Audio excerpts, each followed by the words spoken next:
लोगों का, हमारे डायरेक्टर सर का, सबसे पहले मैं थैंक यू बोलूँगी प्रदीप सर का, जिन्होंने इस कार्यक्रम को सफल बनाने में जो हमारी कल्पना थी, संजीव सर ने जो सोचा और हम लोगों ने सोचा, वो कोविड के बाद एक बार इतना सुंदर तरीके से होगा और इतना अच्छा डिस्प्ले।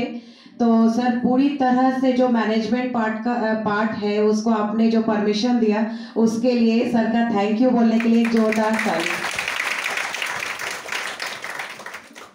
उसके बाद मैं नवीन सर का भी धन्यवाद दूंगी, जिन्होंने अपने, मैं जानती हूँ वो भी बहुत बिजी है और इस कार्यक्रम के लिए आके मंच पे बैठे हैं, तो इसके लिए उनका भी अभिनंदन सर।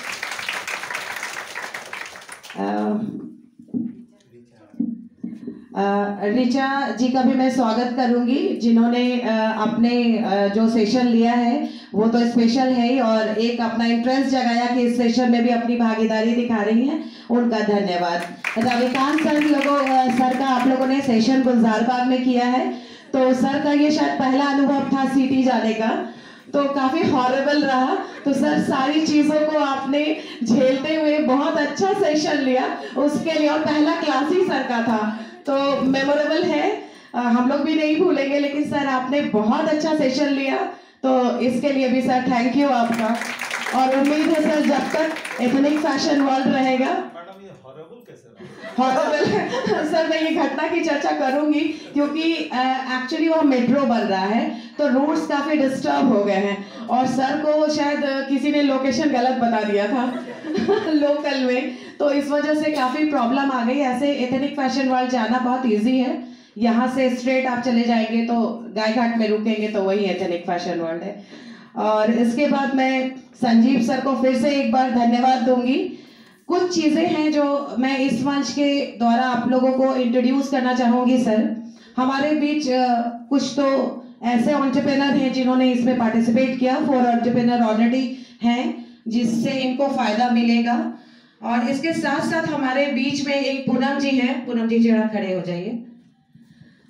ये कोविड के पहले इन्होंने सेशन किया, और इनका सर माइक को ट्रांसफर हो सकता है क्या? अच्छा, तो मैं पूनम जी को थोड़ा बुलाऊंगी क्योंकि इनका बहुत अच्छा बिजनेस है, बहुत अच्छा इन्होंने काम किया, वो भी कोर्स आपके द्वारा जो हुआ था पहले, और ये मेरा ऑन रिकॉर्ड 4th बैच है, ऐसे 5th बैच है, क्योंकि पहले रिकॉर्ड का मैंने कुछ ज्यादा रखा नहीं है, तो ऑन 4th बैच ये मेरा जा रहा है। तो पूनम जी मैं आपको इस मंच पे इनवाइट, अच्छा सबसे थोड़ा सा पहले मैं आपको बता दूं, जो लोग बच्चे नहीं जानते हैं कि ये कोर्स है क्या, गारमेंट मैन्युफैक्चरिंग है क्या है। यहाँ पे गारमेंट का अगर आप इंडस्ट्री में सिलेक्शन करेंगे तो वो उस कपड़े की वीविंग कैसी होगी, कपड़ा हर क्वालिटी का होता है और हर कंट्री के लिए अलग अलग तरह के फैब्रिक और फाइबर्स का यूज किया जाता है। अब जो इंडियन पहनते हैं वो जरूरी नहीं है कि वेस्टर्न भी वही पहनेंगे, वहां का टेम्परेचर यहाँ का टेम्परेचर बिल्कुल अलग होता है ना। तो यहाँ पे जो गारमेंट मैन्युफैक्चरिंग हुआ था उसका ऑलरेडी एक सिलेबस डिजाइन रहता है, जिसके अंतर्गत हमें पैटर्न बताना होता है, जिसको कि कटिंग बोलते हैं। इंडस्ट्री में कटिंग चलता है, इसके बाद स्टिचिंग होता है। तो इंडस्ट्री में ऐसा नहीं होता है कि जो बंदा कटिंग कर रहा है वही स्टिच भी करेगा, हर के लिए अलग अलग कैटेगरीज होते हैं। कोई क्वालिटी कंट्रोल करने वाला होता है, कोई डिजाइनर होता है, कोई सिर्फ ड्राफ्टिंग पैटर्न कट करता है, तो अलग अलग इंडस्ट्री में पैनल्स होते हैं। तो इसका थोड़ा सा हम लोग देखेंगे कि एक जो सफल एंटरप्रेन्योर हैं जो इतना टाइम से 4 ईयर से कर रही हैं, उनका हम लोग सुनेंगे थोड़ा सा कि वो इस कोर्स को करने के बाद उनको कैसे उसमें बेनिफिट मिला। तो पूनम जी प्लीज, वेलकम है आपको एमएसएमई के इस मंच पे। पूनम कुमारी, मेरा वो फैशन फ्लावर इंडस्ट्रीज का नाम से वो रजिस्टर्ड है मेरा कंपनी।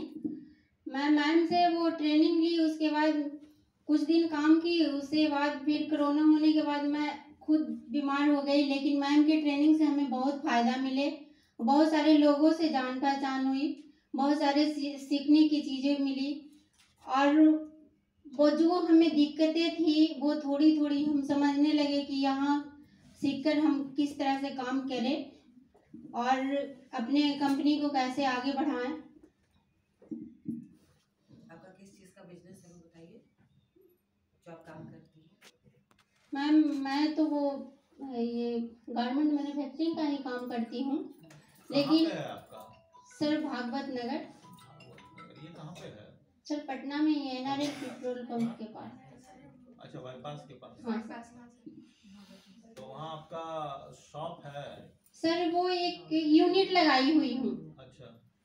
और सर उसमें मैं अभी हॉस्पिटल और ये स्कूल यूनिफॉर्म ये सब सर ड्रेसेस मैं बनाती हूँ। और कोरोना से पहले सर मैं लेगिंग्स और ट्राउजर का मैन्युफैक्चरिंग करती थी, लेकिन सर उसमें मेरी सारे तो वो आपका ये साल भर में कब से लगा रहे हैं ये? सर मैं मैम से सीखने के टाइम ही लगाई थी। तो टर्नओवर कितना रहता है साल का? अभी नया नया है? नहीं सर, नया नहीं है। कितना रहता है साल का टर्नओवर?